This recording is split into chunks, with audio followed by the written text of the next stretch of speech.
Għawdex, għas-serata speċjali l-lejla mal-Evangelist Tallat Mohamed, isimaw, iftħu qalbkom, widnejkom, dal dak li l-mulej għandu għalikom il-lejla, fizim Ġesu Kristu. We love you, my brother. Thank you for coming to Malta.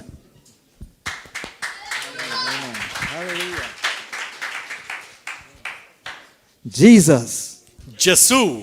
Say this with me. Jesus. Għajdu għamijaj, Ġesu. Jesus. Ġesu. Jesus. Ġesu. Jesus. Ġesu.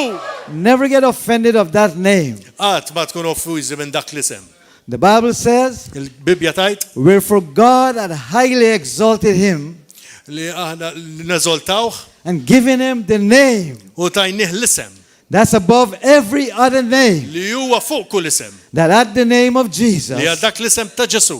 every knee will bow Kull irkoppa tmil and every tongue will u kull confess il-sin jistqal that Jesus li Ġesu Christ is Kristu Lord. huwa s-sit. Listen. I always, before I begin a meeting, Qabel ma nibda laqa, let you know rrid nġalkom tafu it's about Jesus. li hija kollox fuq Ġesu.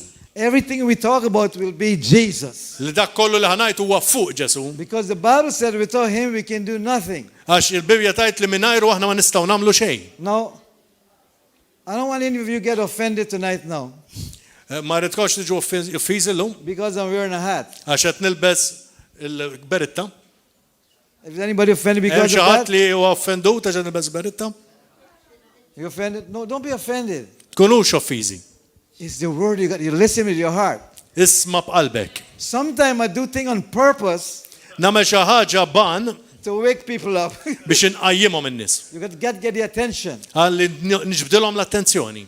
But God, the Bible says, God gave him the name Imma Alla taħ l-isem that's above every li huwa name. fuq kull isem. At the name, L-isem every knee will bow kull il-koppa tmil and every tongue u kull il-sien will confess jistqar that Jesus Christ is Lord. li Ġesu huwa il-mulej. Here it is. Nisimgħu. You bow now Issa tmil or you bow then. jon kella tmil iktar tard. What are we going to bow? Meta ħatmil? You Issa. bow now or you bow then. Ħatmil issa jew ħatmil iktar tard. We can willingly bow now or we'll have to Nistaw- be forced to bow then. Nistgħu immilu issa bir-rida tagħna jon kella niġu sfurzati biex immilu. No, I'm not iktar here tard. to preach a message, big message, Jien minix hawnhekk biex impritka xi messaġġ kbir because you all got a good pastor. għax għandkom diġà pastor tajjeb And you got a whole bunch of preachers here. u għandkom ħafna predikaturi hawn. And you got Brother Alton right here is a preacher. Għandi predikatur. I was watching him on the TV the other night, on the YouTube. I was watching you. Kienet jarani. Darba l-oħra. And I said, man, I don't know what he's saying, but it sounds good. Ma kienx jaf x'ina ngħid ma ħass li kienet tajba. And then I was watching Brother Ruben, right? I was watching Brother Ruben. I said, man, you got some good preachers here. Huna Ruben ukoll għaw ħafna predikaturi You got a tajbin. house full of preachers. Għax hawn verament ħafna predikaturi hawn, Then grazzi. you got a sister who was praying last night. You got a bunch of people here. Għandkom hawn ħafna hawnhekk. Now, you'll find that I'm not a conventional preacher. Jiena minix bħal predikatur normali, But I believe that tonight, imma jiena nemmen that every person li l-lejla kull persuna will get something from God. Every ħajjieħu person. xi ħaġa mingħand il-mulej. Because every person here tonight, Għax kull persuna hawnhekk il-lejla you're special in the sight of God. intom speċjali fajn il-mulej. Jesus left his home in glory Ġesu telaq mid-dar tiegħu fil-glorja just to come for you, biex jiġi għalik, just to come for me. biex jiġi għalija. And so tonight, if as you open your heart, Għalhekk nitlobkom tiftħu qalbkom il-lejla. I'm going to believe God to Well, get a word to you. Emmen li l-mulej li jagħti kelma lilek personali. Listen, you get from God Inti tieħu minn Alla what you believe for, minn dak li inti temmen. nothing more, Xejn inqas, xejn not- iżjed, nothing less. xejn inqas. If you come expecting tonight, my brother, sister, Jekk inti m'intix qed tistenna l-lejla, you will hear something. jekk inti qed tistenna ħatieħu xi ħaġa. Now, stand here tonight. Għalhekk qiegħed hawn il-lejla It reminds me U qed niftakar A few years ago, I was in the country of Indonesia. kont 50 snin ilu l-Indonezja. And we were preaching, and the meeting looks almost like this. U kienet isa tidher bħal dil ġemma fil-laqgħa li konna. It looks very much like this meeting. Kienet tidher bħal din il-laqgħa. And I remember that night I was preaching about Jesus, U kont qed nippritka fuq Ġesu the liberator. li huwa li jeħles.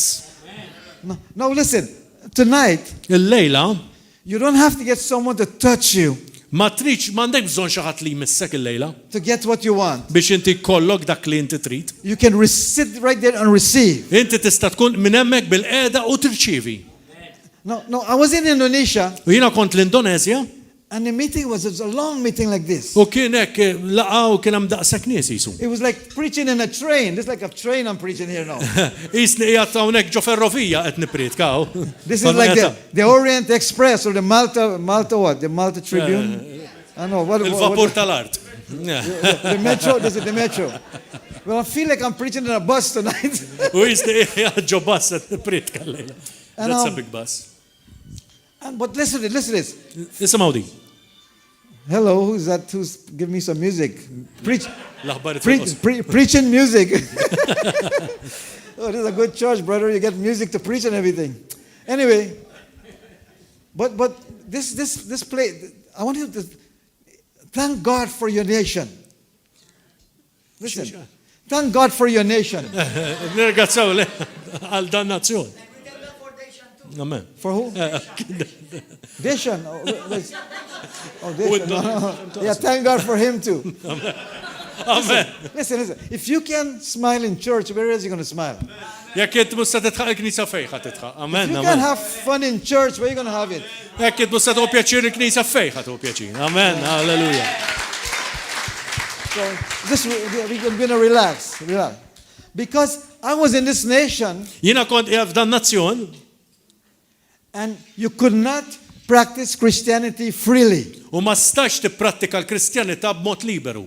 I'm not here to preach against nothing. Jien m'iniex qiegħed hawnhekk biex nippritka kontra xejn. I don't preach against, I preach for. Jien ma nippritkax kontra imma nippritka I għal preach about ċaħda. Jesus. Nippritka fuq Ġesu. I don't preach against anything. Ma nippritkax kontra xejn. Because when I preach Jesus, Imma meta nippritka l-Ġesu, I've seen miracles happen. u rajt ħafna mirakli jseħħu. The Bible says how God had highly exalted him. I like that. Exalted him. Iva, għan nolluħ il-fuq How il-Ġesu. Jesus went about doing good. Fej Ġesu mar u għamel it-tajjeb fej mar. Healing all. Mar biex fejja So il-kulħadd. in this nation, Allura f'dan nazzjon, when we arrived that night, that meta aħna daytime, wasanna dik il-lejl, just prior to my arrival, qabel ma jien wasalt, they were burning churches. kienu qed jaħarqu il-knejjes. At that point, there were born like 7 or 9 churches. Kienu ħarqu sa 6 jew 8 knejjes.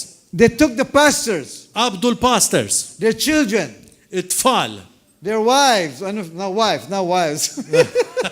l-mara tagħhom. Waħda. Some pastors have wives. Okay. Well, anyway, they took them, their wives and the children, tied them up, Qabduhom kollha u rabtuhom. and burned them in the building. U ħarquhom ġol bini You have not tal-Knisja. experienced that. I've been to the places U jiena f'mort f'postijiet where these people are burned in their churches. fejn dawn kienu qabdu ġo daw il-knejjes. And I didn't know that until we arrived. Ma kontx nafsa kemm jiena wasalt And I was preaching one morning u kont qed nippritka ġurnata in minnhom this bus-like church, u nija bħal dil-Knisja And while we were preaching, u meta aħna konna qed nippritka we heard on top of the roof. u kien l-ola l-saqaf. There were the rocks were falling. Beda jaqa s-saqaf. And I look at the interpreter.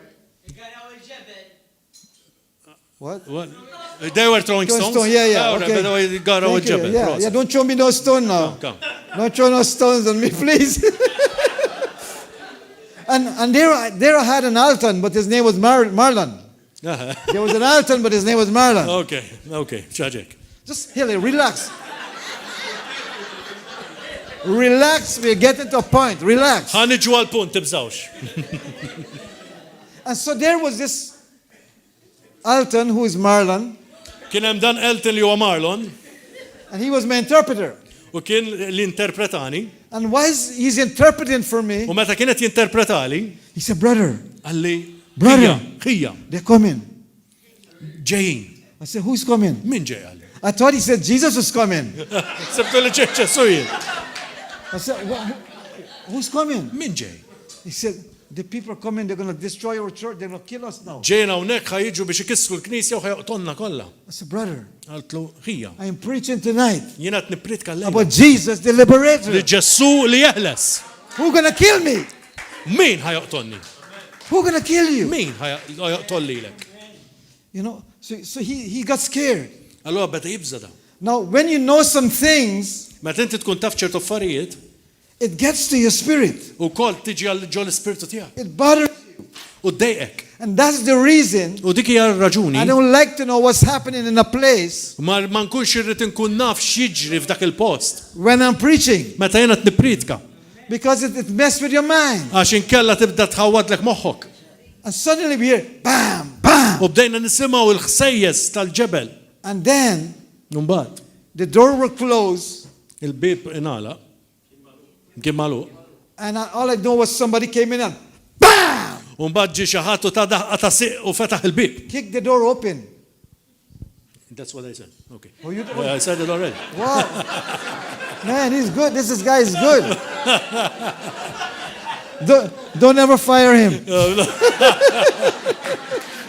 He's a keeper. He's a keeper. God bless. And when he saw that, U meta għamel dan, he got scared. u da beda jibża. And I said, brother, Għatlu ħija. tell them you're preaching Jesus the liberator. Aħna qed nippritkaw il-Ġesu li jillibera. And these guys U dawn in-nies begin to run into the meeting. dew jiddaħlu fil-nofs il-laqa I've come to a point in my life, u ġejt f'punt f'ħajti jien, I don't know what fear is no more. jien ma nafx ġifieri iżjed biża. I've been shot at. Jiena sparawli. I've been bitten by snake. Jiena wkoll gidibni serb. I've been punched at in the meeting. Tawni daqqa ta' pon anka But if you f'meeting. punch me, I punch you back. Tawni daqqa ta' pon jiena tajtilhom lura nżomm. One guy came in a meeting in Australia and punched me on the stage. Ġi darba fl-Awstralja wieħed u tani daqqa And I ta' pon ducked. ġi. U jiena And I nżilt raised up and u qomtu tajtu waħda jien. I gave him the fivefold ministry. Fivefold ministry. Hey, listen, that's the reason. The kind of place I go to is not like church. This is, yeah. Anyway, but that's so. In this meeting, these guys keep running Allura towards ġo us. dal-laqqa bdew ġejjin daw in-nies. And Alton, Marlon, there you go. Give him. This guy is good, man. I like him. And Marlon, when the guys start run up, meta kienu ġejjin, one had a wood. wieħed kellu biċċa njama, Tell the person beside you, għajt il-taħdejk. he's not preaching yet. Mhux qed jippritka għadu da. I'm not preaching. I'm just Minix qed warming up. nippritka. Qed nagħmel naqa warm up. We're giving warm up. Qed nibdew nisħnu naqa.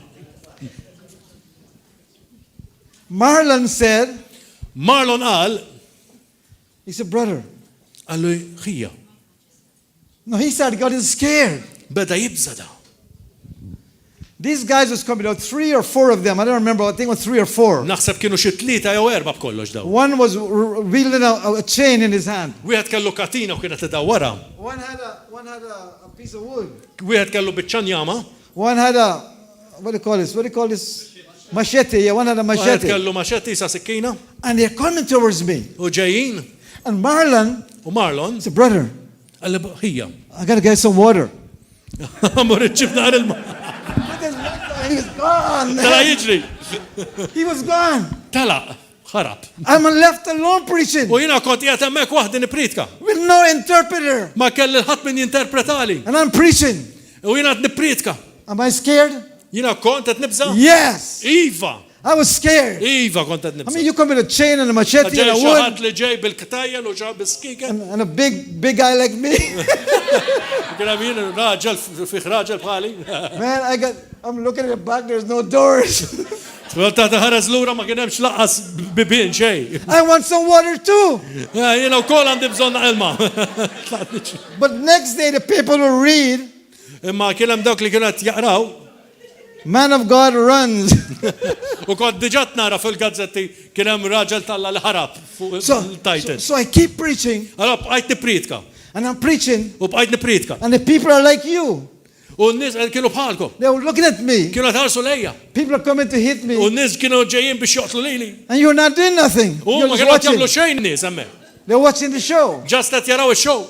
And these guys keep coming up. U daw in-nies bqgħu And ġejjin. they keep coming up. U bqgħu ġejjin. And I keep doing the moonwalk. U jiena bdejt nagħmel il-moonwalk. I'm moonwalking all the way back.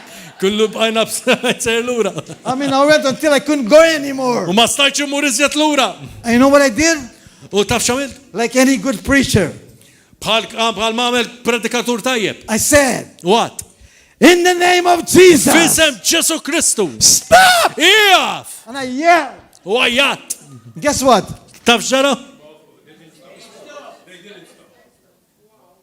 What? Let me hear. No, not the new ones. What happened? X'ġara? No, they didn't stop. Le, ma waqgħux. They keep coming. Baqgħu ġejjin. And I said, but this is not working. Mhux qed taħdem di. I've preached this before, but it's not working now. Għamil ħadmet drabi oħra ma mhux qed taħdem You know, bħalissa. sometimes when you're in a situation Mela inti tkun f'sitwazzjoni xi and kultant everything you hear in church, u inti dak li tisma' fil-Knisja, pastor preach a good message. il-pastor jippritka messaġġ tajjeb. Ruben preach a good message. Ruben ukoll. Alton preach a good message. Marlon ukoll. Who else? Marlon. Hey, Marlon. Ejwa, Marlon Brando. Mario preach a good message. Mario ukoll. Who else do I know here? There are Let a me lot, see. there are a lot. Johan. Johan, Carlos. Yes, Where's yeah. Carlos? Where's Carlos? Marius. Yeah. Anyway, but you heard all this good message. Li kun għaddej messaġġ tajjeb. And when you get into a situation, U meta tiġi f'di situazzjoni you forget it all. u tinsa da kollu. You forget what the word says. Tinsa xtajt il-kelma u daw l-affarijiet koll. You know, is not that truth? Something you don't know what Ija what the l-verità word- jew daqqa waħda hekk tħossok dak il-biża. And so as they're coming, I forget what to say. U meta ġejjin hekk tibda tinsa x'trittajt. So I said, U allura għadt in the name of the Son fissem liben and the Father u l-missier and the Holy u Ghost, l-Ispirtu Santu. stop. Iqaf. They didn't stop. Ma waqfux. I said, Lord, this is not working. Lej mhux qed And taħdem. they're coming. This U is baqgħu happening quick. ġejjin. I'm already the back wall. I'm U the jiena back of qiegħed the ukoll wall. dari mal-ħajt ma Nowhere stajtx else to nimxi go. iżjed, ma stajtx imur imkien. And I said, well, I grab one of these things, you know. Bat one of waħda these. minn daw tal-microphones. And I take it over and I said, come on, I'm going to fight to the end, man. I'm not going to give up. Minix ħanaqta qalbi. Not because the Bible said, therefore, Christian, be ye stupid. Ma il-Bibja għarġ li l-Kristjan rrit ikun stupidu. If somebody hit you, I'm going to hit them Tħalli back. ċaħat iweġġak. Because at that time, you're not. Anyway, so they will keep coming. Allora baqgħu ġejjin. At this time, Marlon is not here. He's gone. Marlon telaq, ġivi ma dux hemm. I'm by myself. You I'm all waħdi alone. Waħdi. And I'm preaching. Għaddin pritka. I said, in the name of the Father, Son, and Holy Spirit, stop. Iqaf, il-missili bellu Spiritu Santu iqaf. That didn't Ma stop. ma them. waqfux. I said, in the name of Mary, stop. Iqaf, fissem Marija. Didn't stop. Ma waqfux. I say, in the name of Mohamed, stop. Iqaf, fissem Mohamed. In the Iqaf. name of Buddha, stop. Jow Bodda. Confucius. Konfushu. I mean, I call every name you can think of. Ħajjat kol isem. L-istajt naħseb. Nothing works. Xej maħadem. So what is this gospel about then? It's not going to work. Mux għattara, xini Listen, dal-Vangel. this is my Bible. Dak huwa l-Bibja tiegħi. I turn on the Bible. You open your Bible. I know what you got. Inti tiftaħ il-Bibja jiena nixalu. Some place you go, people get offended when you preach from the Bible. Xi nies jiġu offenduti għax inti tippridka mill-mobile. It's not the word. It's the words. Il-kelma li tot, ovvjament. And then listen, if that Bible doesn't work, Jekk dik il-Bibja ma taħdimx, I don't want to preach it. ma rridx nipridka. If there's no miracles today, I don't want Jekk to preach m'hemmx it. mirakli llum jien ma rridx nipridka. But sometimes Imma xi kultant, you don't get miracle the first time. You got to come. inti forsi ma tiġix miraklu mal-ewwel. When Naaman, the Bible says the man, was it Naaman who went to and had a duck in the river?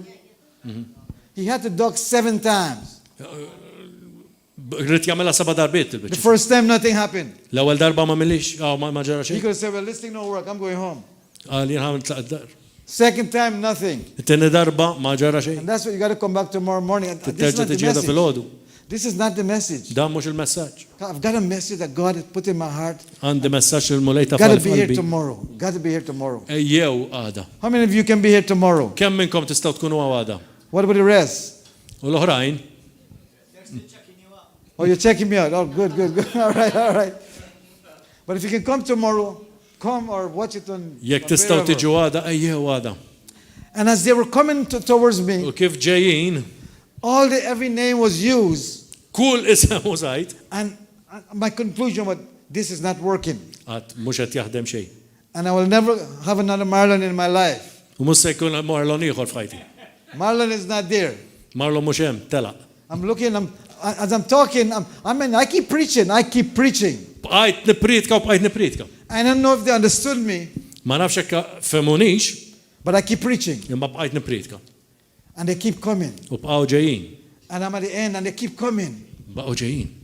And suddenly, U f'daqqa waħda, way down in the back, fuq in-naħa ta' wara.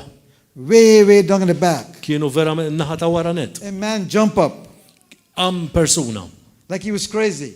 Kien bħal qisu wieħed And he began to turn around like this. U bada jdur hekk. I mean, he was doing some kind of dance, it looked like. He was just going around. Baqa se jdur. And he looked like he was demon possessed. U kien qisu għandu possedut bix-xitan. And I'm thinking to myself, U bdejt naħseb jien. man, I don't have time to deal with that kind of demon. I'm dealing with some other ones right here now. Minix jiena ħan iddilja ma dak it-tip ta' xitan And this guy is spinning and spinning and spinning. U dal-bniedem qed idur. And suddenly, F'daqqa waħda. these guys with the Dawn in-nies li weapons, kienu ġejjin għalih. they turned back because he caught Daru their lura. attention. U għax ġibdilhom l-attenzjoni dal li kienet idur. Everyone was watching. U kulħadd qed iħares. And they turned back. U ħarsu lura. And they're looking at this man, the crazy man. They're looking at him. Qed iħarsu lejn dal-bniedem li qed idur. And I'm like, what's happening? Għattat, x'inhu jiġri hawn? But I'm glad it's happening Għatnu pjaċir li kienet tiġri, because it slowed these guys down. għax daw kienu waqfu mill-li jiġru għalija. And then they came up. U ġew, You see, the word of God il-kelma tal-la, will not return void. għat muħattit lura vojta. And whilst they were coming, I was preaching. U meta huma kienu ġejjin, jien kont qed I was nipritka. still preaching. I didn't stop. Bqajt nipritka ma And waqafx. they were hearing but Jesus. U dak li kienu qed jisimgħu fuq Ġesu. Jesus. Bdew jisimgħu fuq Ġesu. Jesus. Ġesu. I keep saying U bqajt Jesus. ngħid Ġesu. Jesus. Ġesu. Jesus. Ġesu. You know, there are times that if you don't know how to pray, just say Jesus. Għak inti tħossok li ma tistax Just say titlob. Jesus. Kull ma tittajt huwa His Ġesu. name is above every other Għax name. l-isem tiegħu huwa fuq kull isem. Demons tremble at that name. Anka d-demonji jirtrodu għal dak l-isem. You need to get a revelation of that Irid name. ikollok revelazzjoni ta' dak l-isem. Jesus. Ġesu.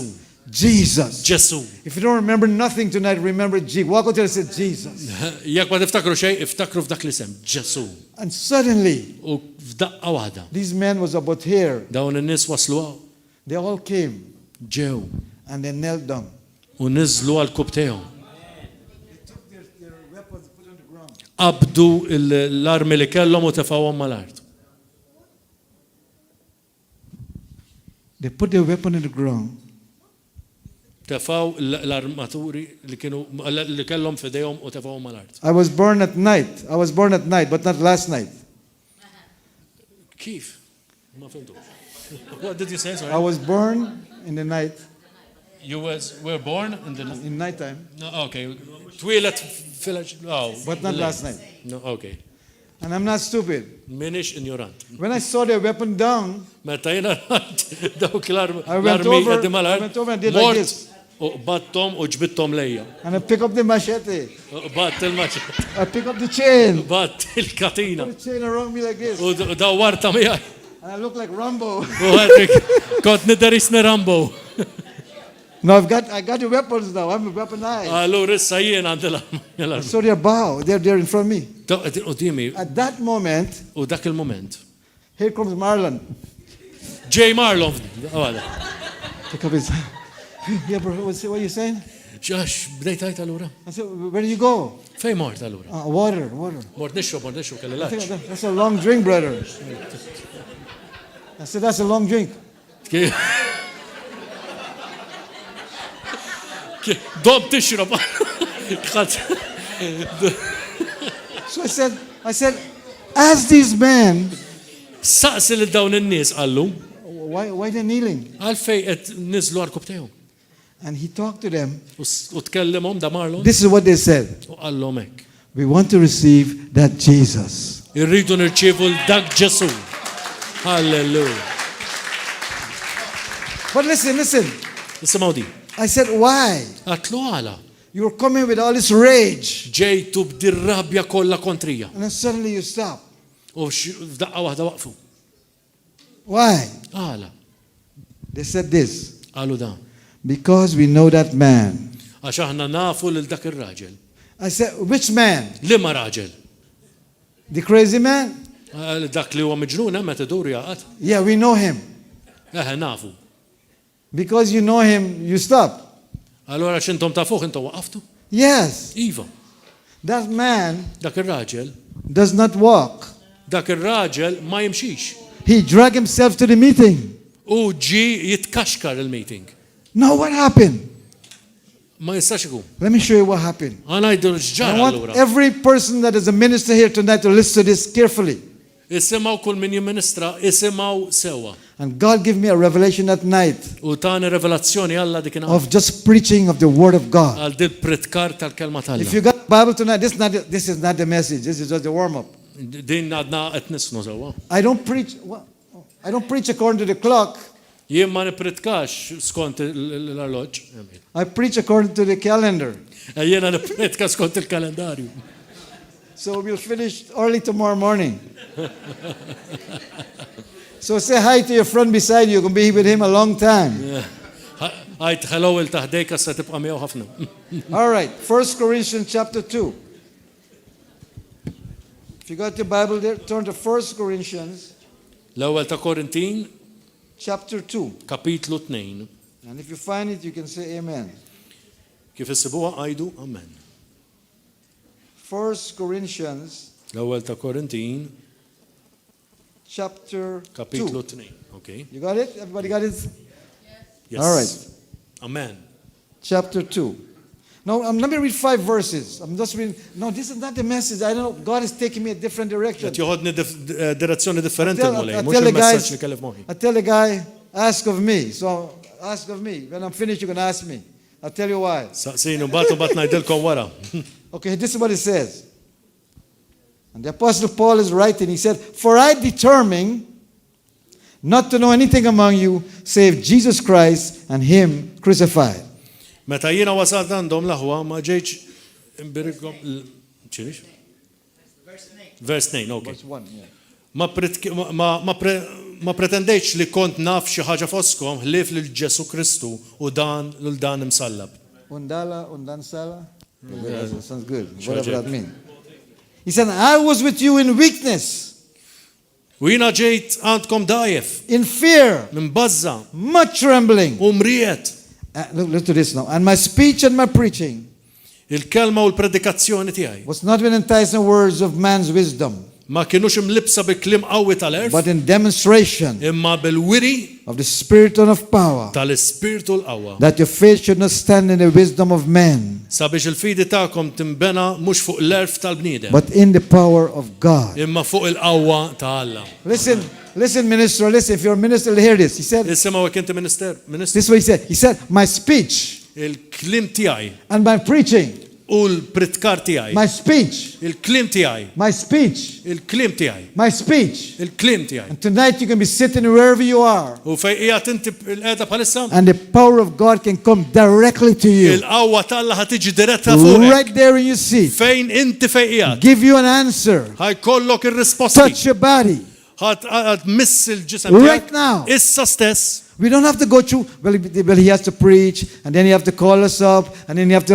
Mhix xi Don't have to ħaġa do li that. ħad tkun biċċa ġejja, ħad tiġi f'daqqa. That's tradition. Dik hija tradizzjoni. Tradition has make the word of God of none effect. Il-tradizzjoni tagħmel il-kelma tal-Alla mingħajr effett. You know, tradition is more powerful than the Bible. Taf li t-tradizzjoni taf tkun iżjed qawwija iżjed Because when mill-Bibja. tradition is in effect, the word of God don't work. Għax hekk ikun hemm it-tradizzjoni ma jkun hemmx ġib il-kelma mingħajr effett. And the Apostle Paul said, my speech U l-Apostlu Pawlu qal My speech. il-klim tiegħi and my preaching. U il-pritkar tiegħi. my speech, Il-klim tiegħi. and my U preaching. l-pritkar tiegħi. And every time you preach, they're ministers of God. If you're a minister here, I believe you're all ministers. Aħna kollha ministri, aħna kollha nippritkaw b'xi mod jew ieħor. That when you're preaching, Meta inti qed tippritka, believe that those words emmen li dawk il-klim li qed are tgħid going out qed joħorġu. and making miracles U around the room. qed iffaqsu l-mirakli minnhom. Right now, Minn hawn. if you got something in your body right now, as you Jekk wherever int you are, għandek xi ħaġa f'ġismek bħalissa he says, stess. send forth his word U tafal kelma tiegħu and heal them. u fejja My speech bil-klim, and my preaching, bil-pritkar, my speech bil-klim and my u preaching is bil-pritkar. a demonstration. Hija demostrazzjoni. You know, for a long time we sing celebrate. How does the song go? Celebrate Jesus, celebrate, something like that. Meta konna titkellmu biex niċċelebraw il-Ġesu bil-kant. Well, now's the time to demonstrate Jesus. Imissa l-moment li aħna We're nnuru living lil-Ġesu. in some very interesting times. Għaġet ngħixu f'żminijiet interessanti ħafna. It's time for us to demonstrate who Jesus Huwa really is. l-moment li aħna nindemostraw minnu verament Ġesu Kristu. Jesus is who he says he is. Ġesu min vera hu. He's healer. Huwa li fejja He's savior. u li salva He's baptizer. u li He's jagħmel miracle worker. u li jagħmel And il-mirakli. the church of Jesus Christ should be just like this. Il-Knisja ta' Ġesu Kristu għandu tkun eżattament Just like l-istess. Jesus. Hekk bħal Ġesu. We should be just like Jesus. Aħna rridu nkunu bħal Ġesu. When the devil look at us, Meta x-xitan ħares he lejna doesn't know the difference. u ma jarax If id-differenza. this is Jesus or this is Jekk aħna jekk Ruben. hux Ġesu vera jew nkella Ġesu aħna. Is this Dr. Gordon? Do they call you Dr. Gordon here? Li għadu tabib Gordon? Doctor? Doktor. Oh, I'm a doctor now. Since the last you don't know, I have a PhD now, brother. Sara biex. I've got a PhD. Għamel PhD. PhD. I'm pardoned, healed, and delivered. Amen. And I've got a master's Għandu kol masters. and a BA. U BA. A BA, I'm born again. Għaxina born again. And I got a master, his name is Jesus. Għandu master u għal jismu Ġesu. Hallelujah. And he has pardoned, healed, and delivered me. U ħalisni. So now you all can got your PhDs. U issa għandkom il-PhD skolla. A church full of doctors. Għandna knisja memlija tobba bid-dottorat. So when you speak, Għalma ma titkellem. see your words going out Għara xet jgħajt il-klim and tijak stess. causing things to happen. Li huma qed jagħmlu l-affarijiet qed iseħħu l-affarijiet meta inti For too titkellem. long, we look at people what they say all the time. Ħarsu xed jgħidu n-nies kull darba. Words are very important. Għax il-klim huma verament importanti. Very, very important. Ħafna u ħafna importanti. Now, what I want to continue tonight Dak li ħankellimkom il-lejla fuq is something that the pastor started last night. li xi ħaġa li beda l-pastor il-bilaħ fil-għaxija. You know, let me just follow let me follow my heart tonight. Ħanimxi skont dak li tmexxi il-molej Whilst he f'qalbi. was speaking about evangelism, Meta kienet jitkellem fuq l-evanġeliżmu l-bieraħ, that is the purpose of the church. dak huwa l-għan tal-Knisja. That's the number one purpose of the Dak church. huwa l-ewwel għan tal-Knisja. Why are we here? Għalfejn qegħdin hawn. We're not here just to come and have a good time week after week after week. U maħniex qegħdin hawnhekk biex ikonna żmien tajjeb sabiħ ġimgħa wara ġimgħa. Many years ago, I speak in a church in California. Kont qed nitkellem ġo Knisja f'Kalifornja ftit snin ilu. They had 60 people. Kellhom 60 ruħ. For 3-4 years, 60 people. Never grew. Għal erba' snin 60 ruħ kienu u 60 ruħ baqgħu. They brought me there and asked me to preach on evangelism. U ħatun ġabuni hemmhekk biex jiena nippretka fuq l-evanġeliżmu. And I preach U evangelism. bdejt nippretka fuq l-evanġeliżmu. And I went back next year, U mort is-sena ta' wara. preached evangelism again, Ġajt pretkajt fuq l-evanġeliżmu. and preached it again, U ġajt pretkajt. and nothing happened. U xejn ma ġara. And then 1 year I went, U mort sena minnhom imbagħad. and I show up, U mort hemm. and the same people. U l-istess nies kien hemm. And listen, this is not a joke. I get up there to preach, Mort hemmhekk biex jiena nippretka u dimmi and xċajta I li know qed I've preached 3 times the same thing, Naf li jiena pretkajt l-istess ħaġa 3 darbiet. and nothing has happened. U xejn ma ġara. And so I stood there. Allura bqajt hemm I got up just like this, u kont qiegħed hekk and I said this. u għaddan. I said, evangelize Evangelizza or die. jon kella tmut. Bless you. Mulej magħkom. Came off the pulpit, Kienu Tlaqt mill-pulptu and asked them to take me back to the hotel. u għattilhom biex imorru l-ħotel lura. So the pastor, brother, U għalli, brother, are you not feeling good? m'intix qed tħossok tajjeb? Yeah, I feel good, Iva tajjeb qed tħossni. but I need to go back to the hotel. Imma għandi bżonn imorru ħotel lura. He said, but you're not going to finish off? Mhux se tispiċċa lura? No, take me back. Le, ħudni lura. He took me back. Ħadni lura, I don't know what happened. They continued their meeting. għamlu komplu għeddem bil-laqgħa. So next day he called. He said, brother, you can finish off today. I said, no, I want to go home now. Le, għatlu Change my ticket. għatlu titkompli, għatlu le, rrit immur lura, dar. And I left. U tlaqt. And he sent an offering. U bat offerta. I said, I didn't work today. Hey, keep it. I don't want it. Le, għatlu marriġi ma ħdimx illum. And I went home. U tlaqt id-dar. But God had me do that. I left. Il-mulej meċċini biex namelek, tlaqt, battu tlaqt. 1 year later, Sena wara, he called me again. għajjatli għal darbohra. Please come one more time, please. Għalli, Oh, ejja yeah. darba, Please come, brother, please għal come. darbohra. Ekjoġbok, ejja. I said, no, I'm not. After last time, you still want me to come? Le għatlu wara dik nar u He kol said, tridni please, one more time. Please come. Ejja kjoġbok, ejja lura. So he sent me a ticket. I went. U bat li ticket u ġejtlu. Remember the church has 60 people for 3 years. Kienem 60 ruħ għal 3 snin sħaħ sawa. I walk in the church Tħalt fil-knisja. and it's packed. Kienet ippakjata. 2,000 plus people. Kienem fuq 2000 ruħ. I'm looking. I said, what happened? Għat ġara hawnhekk. What do you do? X'għamiltu? He said, look. On the side of the church, Fuq il-ġemp ta' knisja on the back of the church, u fuq wara ta' knisja they wrote, kitbu evangelize or die. Evangelizza jew tmut. They took it seriously. Ħaduha b'mod serju. Today, that church is it's still growing. Every week they send out people by 2 or 3 every week, every single Dejjem week. tnejn tlieta jnaqdu mal-ġemma tal-knisja, halleluja. And they bring people to church Sunday U morning. għet jibqaw jiġu, jinaqdu, smajtajn. Okay. Yeah. They were adding 2-3 people? No, they're sending people out. Sending. Okay. Bada jibatu tlieta min-nies. But it keeps growing. U It baqgħet keeps growing. U baqgħet tikber. Hey, listen, brother, sister.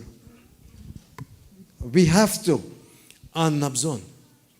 reach people. Irridu, għandna bżonn nilħqu l-nies. Bring people, pastor will teach them. You bring them into business. Ġibu hawnhekk għall-pastor jallimu. You know, if every person bring one person, Jekk persuna waħda jġib persuna. man, it'd be double in 1 week. Hawnhekk One niġu week. doppji. I used to do that when I first got saved. Jiena bdej meta ġejt I salvat l-ewwel. used to go and pay people to Kont come to nagħmelek. church. I'll pay Kont them. inħallasom biex jiġu l-knisja. I say, hey, I give you a quarter, come to church, 25 cents. Ejja, I'll give ħantik you, xi come to ħaġa, me. 25 cents biex tiġlu. I buy a lot of souls, man. I pay for them. Kont inħallasom biex. I had a pastor said, listen, if you don't bring somebody with you next Sunday night, don't come to church. Stay home. Kien jgħidli, jekk ma ġibx xi ħadd miegħek, ibqa' d-dar. Ġib bil-fol xi ħadd miegħek. So I want to come, so I pay people. and Allora bring kont them in. inħallasom biex jiġu. Today, Illum, about 20 of those guys are pastors. minn 20 minn dawk in-nies li kont ġibtek I- huma pastors. When the preacher said, it only cost me 25 cents to come to the kingdom. Kull ma kienu kien tiġihom kemm ġitni għal 25 I was cents paid biex 25 jiġu. to come into the kingdom of God. Kienet daqshekk kienet But let me swiet tell you- biex jiġu fis-saltna Talla. As a man of God or a child of God, listen, Bħala iben or a Talla woman of God, jew mara Talla. we all have the ability Kollha għandna l-abilità to win people to Jesus. biex aħna nerbħu n-nies lejn Ġesu Kristu. I will tell you 2 stories Ngħidilkom ġiex stejjer. that happened just within a year or so ago. I don't Li- know, a couple of, I don't know if did I tell that here before? I don't know. I'll tell it again anyhow. It's good to hear. Ngħidilkom ġiex tistejjer. I was traveling from Milan, Italy to Paris, France. Kont qed nittravelja minn Milan ġol Italja għal ġo Pariġi. And I was very tired. I just finished preaching some meeting. I was going Kont home. spiċċajt għadni biex nippretka u kont verament tajjien u kont sejr id-dar. Sitting beside me U kien hemm xi ħadd bil-qeda ħdejja, was a German scientist. kien hemm xjenzat Ġermaniż. He has a high, what do you call it thing? The IB, IC? What's the thing when you're smart? IQ. He has a IQ like, I don't know, very, way up there. His IQ was up Kien here intelligenti ħafna somma. and my IQ was down there. And this guy sit beside me U ġi ħdejja bil-qeda and he's talking to me about all the inventions and the molecular and the, oh God, he was using words I didn't even know what he was saying. u kienet jitkellem fuq affarijiet li jiena kienu You ever fuq sit and minni. talk with a doctor and the way he talks and you don't know what Il-mod he's kif saying? jitkellem anka kien hekk bniedem Well, istruit. hey, there's some preachers like that. You don't know what the heck they're saying. There's a preacher, they know what they're saying, but they're like, Hawnhekk jgħiduha fuq I sit in il-predikaturi meeting, I'm wkoll. like, U jien qiegħek nħares li. What he just said? X'qal da? Anyway, but this man was telling me all his stuff, and he built this turbine, and he did that, and all the time I'm praying, oh Lord, please, let him don't ask me what I do. But Don't let him ask me, please Lord, let him don't ask me what I do. And he keeps talking, and he talking, and Baqa he talking. jitkellem u beda jitlob li Every time he biex ma talks, jistaqsix nagħmel. I feel Lord and Lord. I say, Lord, can I get another seat? This guy, I can't. Mulej tieni mqarsi ieħor I għax can't answer this man. ma nistax nirrispondi And dal-bniedem. then Mbagħad he turned around and he said, and so what do you do? għalli inti x'tagħmel allura? What? Who's your? Predikaturi. What's Rush, you know? You what? Predikaturi. I saw a Rush, man. Għalli xiex? So I left, I went to the bathroom. U mort lura. I went to the bathroom. Mort sal-bathroom. I came back, the guy said, what do you say, do again? X'tagħmel allura? Għallu. Ma ħellisix. What is that? Shut up, man. But the guy he's so consistent, you know. U baqa jinsisti u jinsisti. He said, so what do you do? I said, X'tagħmel allura? well, I'm a preacher, man. Jiena I talk for a living.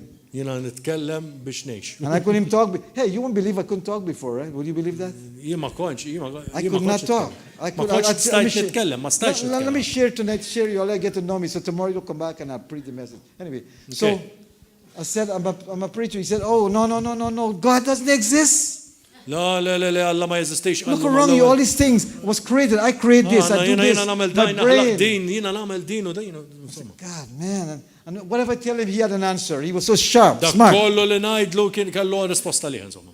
And so he keep talking, and I'm feeling lower and lower. I mean, no matter what I said, he got an answer for it. No matter what you said. Ngħidlu x'ngħidlu dejjem għandu risposta liha u jiena dejjem But Imma what these people don't remember that God, daw il-nies li ma jifhmux li huwa there's Alla. a God that knows how you think. Alla li u jaf eżatt kif inti taħseb. God knows how to reach you wherever you are. He can Alla reach you. jaf kif lilek jista' jilħqek fejn int.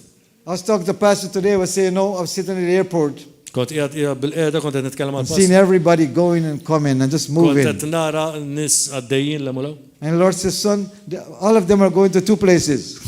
Għal daw qed sejrin ġiex postijiet biss. They're going to hell or they're going to heaven. Jew l-infern jew l-ġenna. That's it. No middle ground. Do you know the airport is a very dreary place to be at sometimes? Very.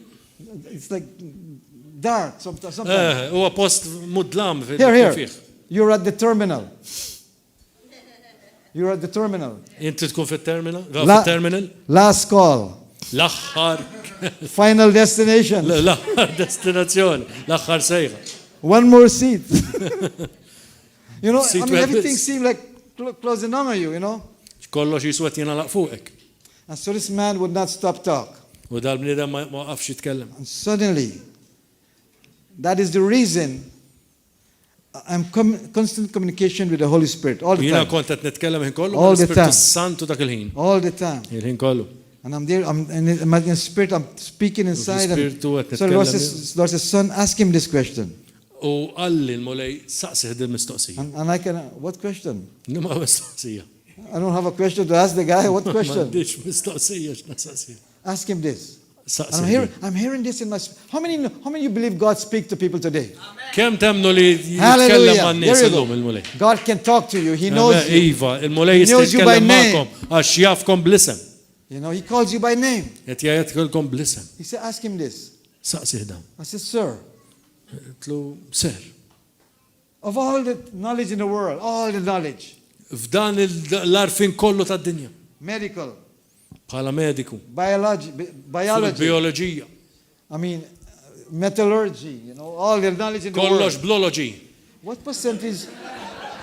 Everythingology, I said. Yeah? Everythingology. Everythingology, right? Yeah. He said, what percentage do you think you know? Kemm da percentaġġ inti taħseb li taf? And he stopped. U ħaseb, beda jaħseb. I said, but I don't know what to say next, though, but I'm waiting for the Lord too. He said, I said, what percentage do you know? Kemm taħseb percentaġġ taf minn dan l-arfin kollu? He stopped and he said, 3%.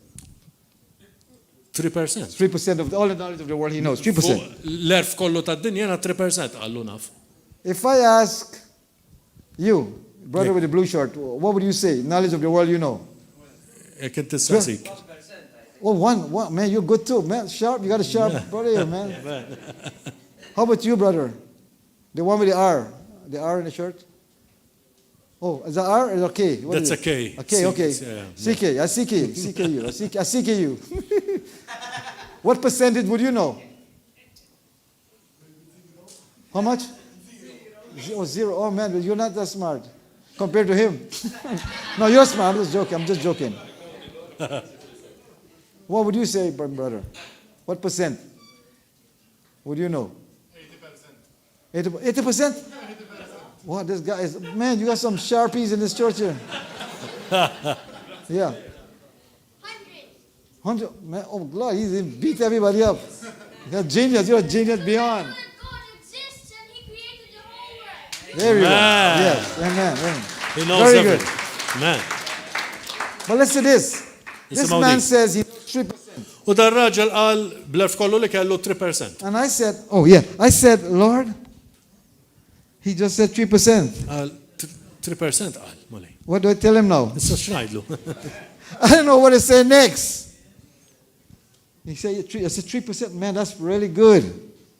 Għallu, 3%. And then the Lord dropped something by speech. Tell him this now. Issa jgħidlu dan qallu. I said, so you're telling me U inta tgħidli allura, you know 3% of the world's inti knowledge. taf 3% tal-erf kollu tad-dinja. And I'm getting bold now. Jiena tħossni issa determinat. So you know 3%. Inti taf 3%, Therefore, you're telling me allura inta tgħidli that 97% li 97% you don't know. int ma tafx. I'm getting bold now. He like 97% 97% you don't int ma know. tafx. He said, yes. Okay. So 3% you know. 3% biss taf int allura. 97% you don't know. I'm raising my voice. 97% ma tafx. Okay. I'm getting bold. No, 90% you don't know. Ma nafx. He said, yeah. 90% you don't know. He said, okay, I get it. I said, you don't know, right? Ma tafx, le, ma 97% you don't know. ma nafx. And just about the plane was about to land in Paris. U allura laħaq niżel l-aeroplan.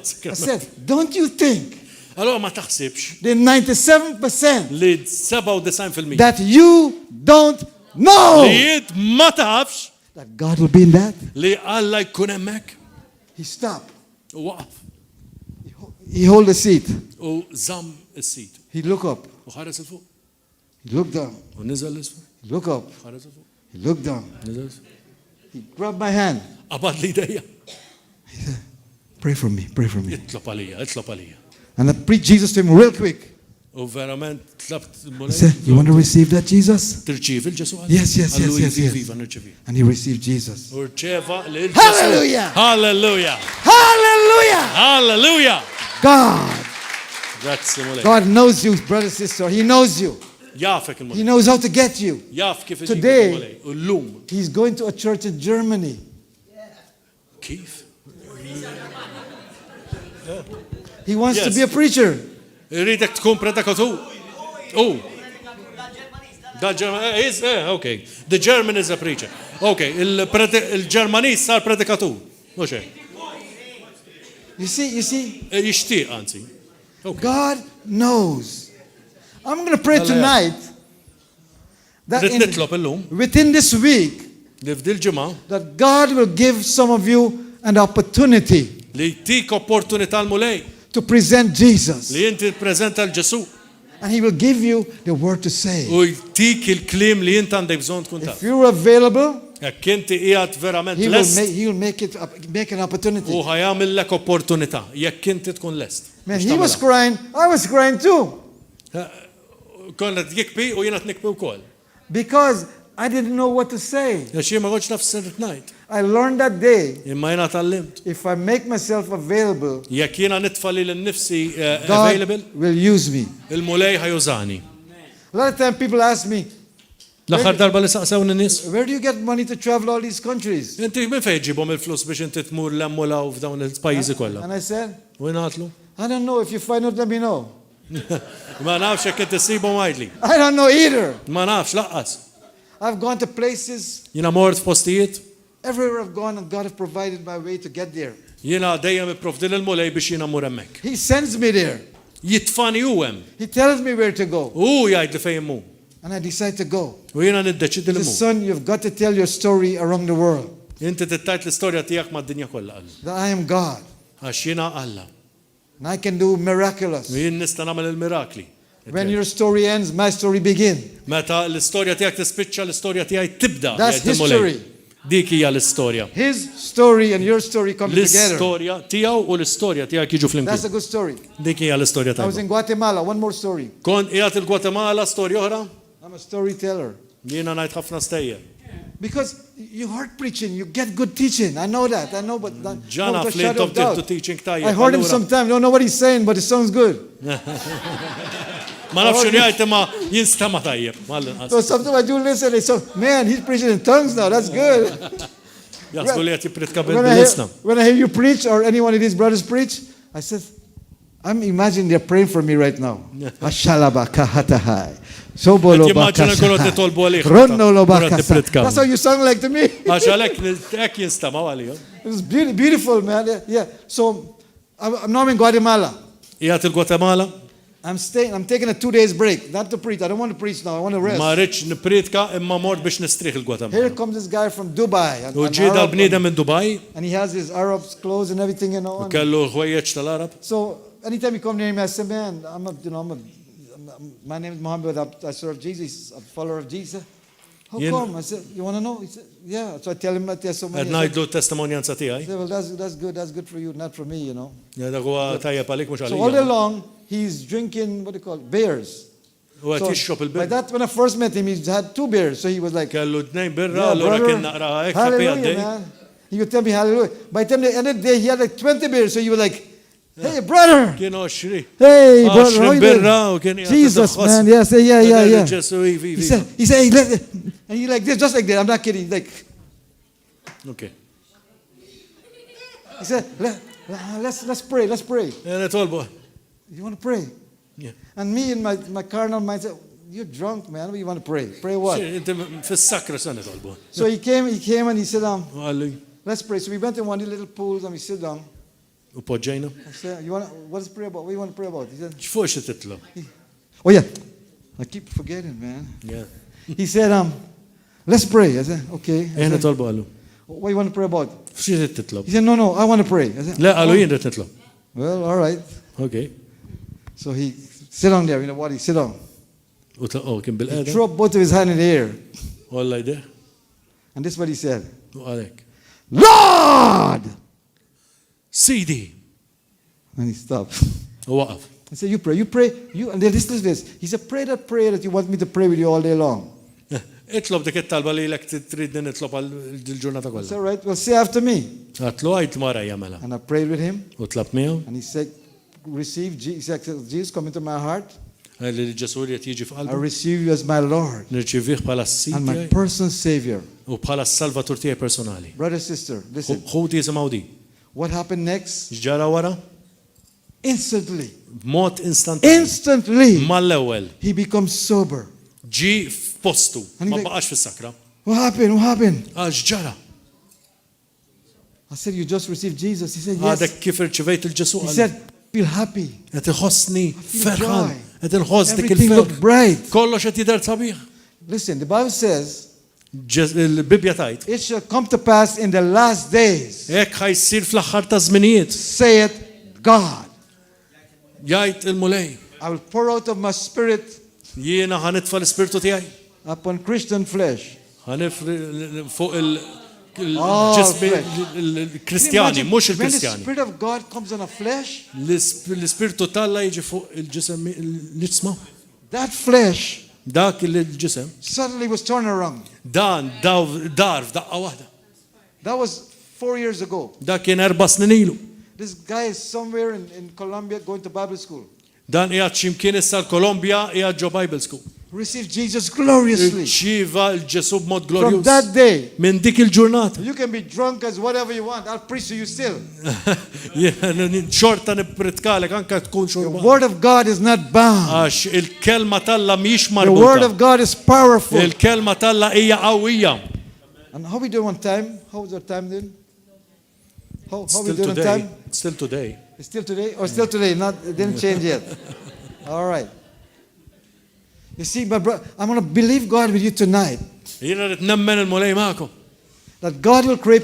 Somehow I feel this be a night of salvation. Jiena nemmen li ħatkun lejl ta' salvazzjoni. I want us all to stand together for a moment. Xtaqtkom tqumu għal-moment. But tomorrow I'm going to preach. I have a message that God put in my heart to Il-mulej preach to you all tefali right here. messaġġ f'qalbi għal-għada. But I want you to stand tonight. Xtaqtkom tqumu. And I'm going to believe God with you tonight. Ħanemmen il-mulej għalikom illum. I should tie this to my neck, so it doesn't move. I'm going to believe God and pray with you tonight. Illum ħanemmen il-mulej għalikom u ħanitlob Iva. How many of you have a desire to see someone saved? Kemm tixtiequ li taraw xi ħadd tisalva?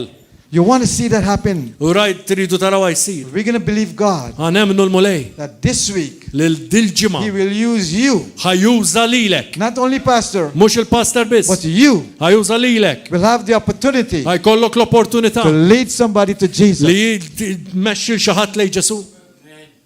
And Man, it's not hard. You know, it's not hard, right? Not difficult. mhux diffiċli. If you know Jesus, listen.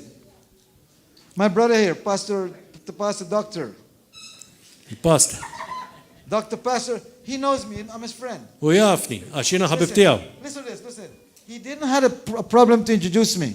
Ma kellux problema biex jintroduċini. Why? Il-għala. He knows me. Għax hu jafni. Now, if he didn't know me, Ek ma kienx jafni, you got a problem. kien ikollu naqa This problema. guy, Jidal bniedem I don't know, man. ma nafx. No, if you know Jesus, Jekk inti taf il-Ġesu. if you know him, not know about him, know him. Mhux taf fuqu imma tafu personali. It's easy to tell somebody about him. Huwa faċli li tajt xi ħadd fuq xi ħaġa fuq Ġesu. Now, if somebody tell me Jekk xi ħadd jgħidli. to introduce, let me see who. Jekk xi ħadd jgħidli introduċi lil xi ħadd. Bħal The brother with the glasses. ħija tan-nuċċali. What's your name? Kurt. Kurt? Kurt Peroni? La, Zilan. Another Kurt. No. Okay. If somebody tell me, introduce Kurt. Introduċi l-Kurt. No, if somebody tell me to introduce you, I won't know what to say. Jekk xi ħadd jgħidli jien ma nafx se ngħid jekk għan introduċi l-Kurt għax ma nafux. I do not know him. Ma nafux. I don't know him. Ma nafux. But if I know him, Imma jekk nafu. I can get up here and boldly say Inqum Kurt jiena is. u hawnhekk mod qalbini ngħid dak li għandi ngħid fuq għax nafu. So if you know Jesus, Jekk inti taf il-Ġesu allura. you know, if we take a survey sometime in some places, Jekk nagħmlu xi survey ġo postijiet. you'll find that a lot of people know about Jesus. Tsir taf li hemm ħafna nies li jafu fuq Ġesu. We know about Jesus, Nafu fuq Ġesu iva. but we don't know him. Imma ma jafux personali. Different to know. Dik hija d-differenza. The Apostle Paul, L-Apostlu Pawlu after 20 years, wara 20 sena. he said that I might know him. Qal wara 20 sena li jiena forsi biex insir nafu iżjed. That I might know him. Biex insir nafu. When you know somebody, Meta inti taf il-ċaħat. you want to talk to them. Inti trid You titkellem want to miegħu. fellowship with them. Inti trid tkun You want ikollok to xirka introduce them miegħu. to everybody you know. U li inti trid tintroduċihom ma' ħafna nies oħra. My brother, sister, Ħuti, God Alla, will give you opportunity ħajtik opportunità to introduce your Jesus biex inti tintroduċi l-Ġesu tiegħek to people around you. lil dawk in-nies ta' madwarek. And he will give you the words. U jagħtik il-kliem, He will give you the ability jagħtik l-abiltajiet so you can do that. biex inti tkun tista' tagħmilha. But tonight, before we pray this prayer, Imma qabel ma nitolbu din it-talba, I want to ask you right where you're standing. x'raq tinsaqsikom fejn qegħdin. If you don't know this Jesus, Hekk intom tafuhx il dal-Ġesu. we'll give you an opportunity. Ħantikom opportunità. Yeah, the greatest opportunity, Din l-opportunità, l-ikbar opportunità li se the jkollok. greatest decision I made in my L-ikbar life deċiżjoni li kolli f'ħajti. was when I said, Jesus, Meta jena Ġesu, come into my life. ejja ġo ħajti. I can't do this on my own. Ma nista' nagħmel xejn, di ma nistax nagħmilha I can't waħdi. live this life. Ma nistax ngħix dil-ħajja. If you help me. Hekk tgħinni, At that time, I couldn't even talk. jekk jien dan nitkellem. I used to stutter, Jiena kont intemtem. but I was beyond stutter. Mbagħad kont iżjed minn I couldn't even say words. Just Laqqas stajt nitkellem xejn. I was called a village idiot. Kont jiena kienu jgħiduli l-idjota tal-villaġġ. They told me I'll never go anywhere. I'll never leave this village. U qalu li intom qatt ma ħatitlaq minn ġo dal-villaġġ. And God has sent me to 100 plus 93 nations of the world. U l-mulej batni jżjeb minn 190 post differenti fid-dinja. Preaching Jesus. Nippritka lil The Ġesu. wonderful Jesus. Ġesu l-maraviljuż The ħalleluja. Jesus who went to the cross. Ġesu li mar fuq is-salib. He went to the cross. Mar fuq is-salib. And he paid a price U ħallas prezz that I could never pay. li jiena qatt ma stajt inħallas. And if you ask him, how much does he love us? U jekk issa kemm iħobbna Ġesu? He says, U qal this much. daqshekk. Daqshekk iħobbna. Amen. Took those nails. U ħa daw For you. l-imsiemer And you. għalik u għalik And you. u għalik. And every person tonight. U għal dal kull And persuna. all he's asking us. U kull ma tistaqsina, He said, if you believe in my heart emmenu f'qalbkom. and I confess with my mouth U għajt bħalqek that Jesus is Lord, li Ġesu l-mulej. you become a child of God. U inti ssir He wild said, as tal-Alla. many as receive him, U dawk li jirċifuh. to them gave he the right U taħħom id-dritt to become the children of God. li jsiru u liet ta' Alla. Now, if you're standing here tonight, Allora kintom qegħdin hawnhekk illum. and that's you, U dak hu inti. I beg of you, Nitlobkom. make that decision tonight. Għamel did-deċiżjoni There's llum. one decision Did-deċiżjoni daħda. you will not regret. Inti qatt ma ħajdispjaċik jekk tieħu We're going to pray with you d-deċiżjoni. tonight. U nitlob I'm going to believe God with you u tonight. nemmen mill-mulej għalik. That this be the beginning of a new life for you. Di tkun bidu ta' ħajja ġdida lik. I want everyone to close your eyes so nobody's looking at Nixtieqkom wrong. talqu għajnejkom kollha. Nobody looking at wrong. Ħadd ma jħares l-emmulaw. But I'm going to pray for anybody who wants to receive Jesus now. U ħanitlob għal dak kollha li jridu jirċevu Ġesu għall-ewwel darba llum. Nobody's watching you. Ħadd ma tħares lejk. Even on the YouTube, if you're watching tonight. Jekk intu qed tħarsu lejn if YouTube, you're watching tonight, qed tħarsu minn YouTube ukoll there's no lejla distance with God. li jekk intu qegħdin il-bot mill-mulej. Tonight, if you're watching, Jekk inti llum qed tħares, I ask you to qed innajt qed saqsi lilek make ukoll. that decision. Għamel dik id-deċiżjoni. You will not regret it. Inti qatt ma It'll be ħajdispjaċik. the best day of your Għax life. tkun l-aqwa ġurnata ta' ħajtek. Years from now, Snin mill-lum. you'll look back Inti tħares. and see what a wonderful God U job God tara has done, Alla meravigliuż u Reconstructing your xamel life. fil-ħajja tiegħek. making you a new creature. Jagħmlek kreatura. The old things will pass away, L-affarijiet antiki and all things will become new. imma kollox jiġi ġdid. So if you're here tonight, Għalhekk inti qiegħed illum and you that are watching, u hekk inti tħares. just raise your hand so I can see from here. Olli jdejk jekk inti ħadd tagħti l-ewwel darba ħajtek il-Ġesu. Just wave to me. Wave to me. Just wave so I Ħares can lejja see. xejjirli. We're not here to embarrass anybody. Just wave so I can see. I can't see from here the lights in my face. But if you're here tonight Jekk inti hawn qiegħda llum, qiegħed illum, and you say, I want to receive Jesus tonight, trid tirċievi l-Ġesu llum. I'm going to ask you, just raise. I can't see from here. I don't know if any. Look to the person beside you and see if somebody is there sitting beside you or Jekk standing hemm beside xi you. forsi ħdejkom, And if they're about to make a decision, help them. Help them make a decision tonight. ejnuhom hekk hemm xi ħadd li rid jieħu deċiżjoni issa għal Ġesu. Hallelujah. Is there anyone tonight? Hemm xi ħadd illum. The new ones, yes. Anyone here tonight? If that's you tonight, Jekk inti llum be bold tonight. jekk kun qalbini Take a next step għati and join me right here. Just join me right here. passiħor ejja hawnhekk. Just people that want to receive Jesus, just walk Dawk right li up għadhom here. marġefaw qatt il-Ġesu.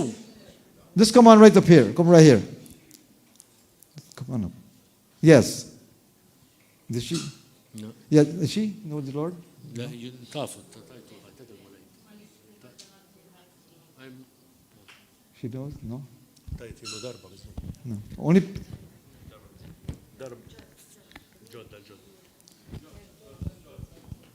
What's that? Yeah. No? She knows the Lord. Okay. Yes, she knows. All right, let me ask you another thing. Everyone that knows Jesus tonight, Kull min jaf il-Ġesu illum. you raise your hand. Olli jdejkom. Halleluja. Now look to the person beside you, Ħares lej il-persuna taħdik. and if the hand is not up, Jekk idu mhux qiegħda u mollija, then grab them by the hand naqbdu minn deħ. and bring them up here. Let's pray with them. Ġibu hawnhekk, ħa nitolbu għalih. You don't want no one to go to a lost eternity. Nobody should be in a lost eternity. Ma nistgħux naffordjaw li nitilfu l-eternità mal-mulejja. We're going to pray with you tonight. This is your night. If you come here tonight, God brought you here. Jekk inti ġejt hawnhekk il-lejla għax il-mulej ġabek hawn. If you're watching tonight, Jekk inti tħares il-lejla, God YouTube. had you on his mind. il-mulej int kont f'moħħ And he's il-mulej. giving you a chance. U qed itik l-opportunità, Giving you an opportunity. qed itik ċans Right wherever you're watching from, minn fejn qed ħares. you can say this prayer with us. U tista' titlob din it-talba. So is there anyone beside you? Everybody knows Jesus then? Kulħadd jaf il-Ġesu hawnhekk allura?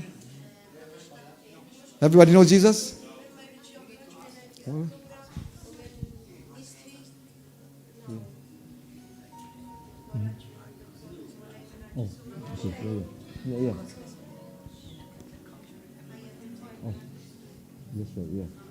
All right, listen. You're here today. We're going to wait. We're not going to rush this. We're going to wait. Maħniex ħanaġlu, ħanistennew. Because one day we will all face eternity. Għax kollha kemm aħna ħammorru niffaċċjaw l-eternità. And believe it or not, U temnu jew le, the Bible did say every knee shall bow. u l-kelma tajt li kull irkoppa qatt mejil. But today, U llum, tonight, il-lejla, are you sure, inti ċert 100% sure, 100% that when you leave this earth, meta inti titlaq minn ġod l-art, you're going to be with Jesus? inti ħadd tkun ma' Ġesu? If you're not sure, Jekk inti m'intix ċert, if you're not sure tonight, my friend, jekk inti m'intix ċert, we want to pray with you. irridu nitolbu miegħek. We want to believe God with you. Irridu nemnu l-mulej miegħek. I'm going to wait. I'm going to wait. Ħanistenna, You're here tonight. inti qiegħed hawn. And you say, brother, Ħija, I want to make Jesus Christ the Lord of my life. irrid nagħmel il-Ġesu bħala l-sit ta' ħajti. I'm not 100% sure. Imma minnix forsi ċert. I'm going to ask you, don't leave. Qed ngħidlek titlaqx. Don't walk out of this place Titlaqx minn hawn. and go into a lost eternity. U titlaq biċ-ċans li titlef l-eternità. Tonight is your night. Illum hija God brought you here for a purpose, il-mulej ġabek għalan hawnhekk to make Jesus Christ biex tagħmel lil Ġesu Kristu the Lord of your life. is-sit ta' Don't ħajtek. leave. Don't leave. Please don't leave. Titlaqx qabel ma tagħmel dan. Please don't leave. Titlaqx jekk jogħġbok. If you're not sure Jekk inti m'intix ċert that you will be with God, li inti tkun ma' Alla you heard about Him. li smajt bih. You heard about Him, but you don't know Him. Li smajt bih imma ma tafux personali. Tonight we're going to wait on you. Illum qed nistennew biex dan You iseħħ. can have that life He talks Għax about. jista' jkollok din il-ħajja. I'm going to give you ask yourself this question. Saqsi lilek innifsek din mistoqsija. If I leave this earth, Jekk jiena nitlaq din l-art, am I sure? jiena ċert, Do I know that I know that I know naf that I'll be with Jesus? li jiena nkun ma' Ġesu. If you're not sure, Jekk inti m'intix ċert that's you. li u li wint, We're going to ask you to please come and join us here tonight. Let me ejja pray with you. hawnhekk, ejja hawnhekk. Don't leave. Please don't leave. Titlaqx. Come on, ask the person beside you. Ask the person beside you, please. Ask them, do you really know Saqsija. Jesus? Tridu lil Ġesu. Make sure everyone says, please don't leave this place. This is a very, very sacred moment. Dan huwa mument sagru. Don't leave. Don't leave. Titlaqx. Come here, sister. God bless you. God bless you. Hallelujah. Bless you. Yes. Amen. No, come, stand right here. Yeah. This is a great decision you make tonight. Very, very Hija good decision. deċiżjoni verament qawwija li ħadd tagħmel Hallelujah. il-lejl, għamilt So stay il-lejl. right there. Stay right there. We'll pray in a minute. Anybody else wanted to? See, that was a bold move. That was a bold move. Urid determinazzjoni biex tagħmilha. Be bold tonight. Be strong. Urid determinazzjoni kollha kun b'saħħtek għamel d-deċiżjoni li qatt ma ħajdispeċik. Do not be ashamed.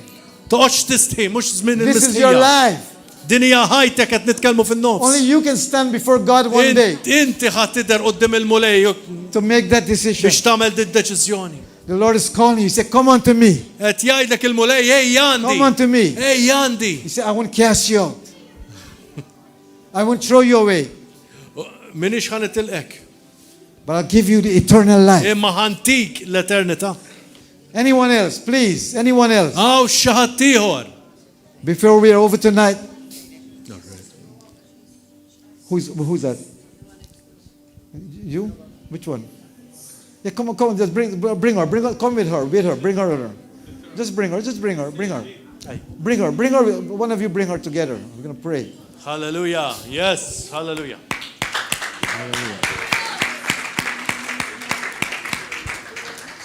Huh? Which one? Okay. Hallelujah. You come, oh yeah, that's all right. Yeah. We can get saved again, it's good. No, I'm just joking. Let me help you a little bit. Brothers and sisters, listen to me. Some of you who are here, I believe that you know Jesus. Naf li ħafna minnkom tafu lil Ġesu. Or you know about Jesus. Jew tafu fuq. He is not asking you whether you are religious. Mhux qed tistaqsikom lek kintix reliġjuż. He's not asking you whether you are a good person. Mhux qed tistaqsik hekk kintix raġel jew mara tajba. All of that Dan kollu means nothing. ma jfisser xejn. Good people still go to hell. Għax nies twajba jistgħu xorta jmorru l-infern. Nis twajba xorta jmorru l-infern. Religious people still go to hell. Anka nies reliġjużi immorru l-infern. People who go to church still go to hell. Nies li jmorru l-knisja xorta jmorru l-infern. Only people who know Jesus will go to heaven. In-nies li jafu verament mod personali l-Ġesu immorru fil-ġenna. And I'll tell you one extra. U ngħidilkom xi ħaġa oħra. Only people that Jesus know will enter heaven. U dak li jaf Ġesu, n-nies li jaf Ġesu biss jimorru fil-ġenna. Because many think they know Jesus. Għax ħafna jaħsbu li jafu l-Ġesu. But Jesus will ask every one of you. Imma Ġesu ħajsaqsi kull wieħed waħda minnha. And he will say to many, U qed jgħid ħafna I don't know you. ma nafekx. Are you sure you are known by him? Inti ċert li u jafek. And the scripture speaks about how you can be sure. Il-Bibja titkellem kif inti se tkun ċert that when you do die, you will go to heaven. Inti tmur il-ġenna. Li meta inti tmut. And that's why I ask you, this is the most important question in your life. Din hija l-iżjed mistoqsija importanti għal ħajtek. This man is evangelist. Dan il-bniedem huwa He evangelist. was a Muslim for many years. U kien Musulman għal ħafna snin. And he was going to hell. U kien sejjer l-infern. Mohamed does not save you. Mohamed ma jsalvakx. Mohamed does not die for you. Mohamed ma mitx għalik. Mary does not save you. Mary ma tistax issalvak. The Pope cannot save you. Il-Papa ma jistax issalvak. Putting all the saints together, they can't save you. Jekk taqqat il-qaddisin kollha flimkien ma jistawx There's isalvak. only one name Isem wieħed given amongst men li tġi minn under moti heaven l-bniedem taħt is-sema that was given to people, to men, li ġi by moti which we must be l-bniedem saved. li inti tkun salvat. Only one, Wieħed biss Jesus. Ġesu. Let me give you another example. Ħantikom eżempju ieħor. You do not come to my house because you're good. I don't allow you to come and stay in my house simply because you think you're good. Inti ma nħallikx tiġi lid-dar tiegħi għax inti tajjeb. I only allow you to come into my house if I know you. Jiena ħallik tiġi id-dar tiegħi għax nafek. And that's the same with God. U hija l-istess ma' Alla. You don't go to God because you think you are good. Inti ma tmurx għand Alla għax taħseb li inti tajjeb. You only go to heaven if He knows you. Inti tmur fis-sema fil-ġenna għax u jafek. And unless you're born again, U hekk sakemm inti m'intix mwieled minn ġdid, unless you're born again, sakemm inti mwieled jekk int m'intix imwieled minn ġdid, ma jafekx. Ma He doesn't know you. Amen. And the most terrible day of your life will be, I do not know you. When you hear that, U inti dik l-ar ġurnata tiegħek tkun meta tajt jgħidlek li jien ma nafekx.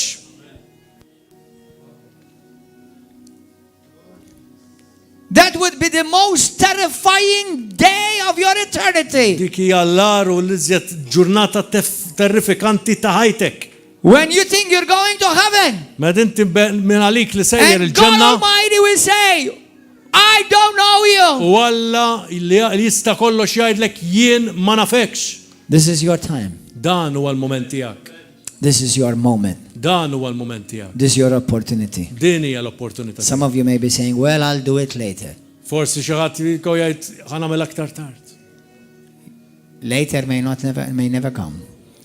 Iktar tard jaf qatt ma jiġi. Why do you think you came here? Għalfej taħseb li ġejt illum hawn? You came here to look at me? Ġejt biex tħarsu lejna? To look at this guy? Biex Then you've wasted an evening. allura ħlejt serata. And unless you're born again, Well, you're I going to should- waste your life. Inti wieħed minn ġdid int ħateħli ħajtek. Jesus said it would have been better for you never to have been born at all. Ġesu jgħidlek aħjar ma twilid xejn milli tispiċċa. So if you want to be sure today Allura jekk inti tkun ċert that illejla you are saved, li inti salvat, that your sins are forgiven, li drubietek huma maħfura, and if today was your last day, jekk hija l-aħħar ġurnata, you would enter heaven, inti tidħol fil-ġenna you want to be sure, u inti tkun ċert. lift up your hand right now. Olli idejk issa. Lift up your hand. Olli idejk issa. Ħalleli. Then run. Mela jien. Run right now. Get up off your seat. Minn fuq dak is-sit. Minn fuq dak is-ġusta stess. Issa stess. Get up off your seat right now and run. Run. You that lift up your hand. You if you are not saved, if you're not sure. You who are at the back, run to the front. Come quickly. Come quickly. Come. Come quickly. Idris, come. Come. Don't be afraid. Come. Amen. Hallelujah. Come. Everybody stand up. Everybody's like, kulħadd qum. Don't worry about the cameras. Nobody's going to see you on the cameras, okay? The cameras, don't put cameras on the faces of the people. Hallelujah. Just put the cameras on the cross. Hallelujah. ħatmu ħajder fuq il-kameras, toġ ninkwitaw. Hallelujah. Come here, my brother. Listen, now give me this camera. Translate for me, brother. Yes. You just heard what I said. Intom għad komprens smajtu dak li għad. You heard what this man of God says. Smajtu xqal li dan Talla. Without Jesus, Minar Ġesu, it would have been better for you never to be born. kien tkun aħjar għalik li inti qatt ma twilit. But today is the day Imma llum hija l-ġurnata that heaven can rejoice and angels will celebrate. li s-sema tista' tifraħ u l-anġli ċerebraw. And if that is you today, Jekk inti dik il-persuna llum you could be a Catholic priest. taf tkun assis You could be a kattoliku. nun. Tista' tkun You soru. could be a good man, a good woman. Tista' tkun raġel jew mara tajba. If you're not born again, Jekk inti m'intix imwieled minn ġdid, it means nothing. ma jfisser xejn. There's only one Savior. Hemm Salvatur wieħed You biss. can't save yourself, otherwise that would beg two. It ma tistax issalva lilek innifsek inkella ikun hemm tnejn Salvaturi.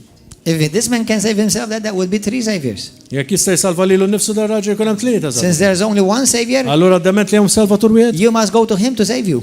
Irid timur għandu biex jisalvak. You got it? Ma tifhem? So say this prayer with me. Allura itlob din. Say, Lord Jesus. Missier. Now you say this prayer. Everybody. Għajdu dit talba wkoll. Every one of you say this prayer. Għajdu dit talba Lift up wkoll. your hand. Ollu jdejkom u stqarruha b'fomkom importanti. Say it. Għajduha. Say it Mhux from your heart. f'qalbkom, għajduha minn qalbkom. Close your eyes. Close your eyes. Għalqu għajnejkom. Close your eyes. Għalqu għajnejkom.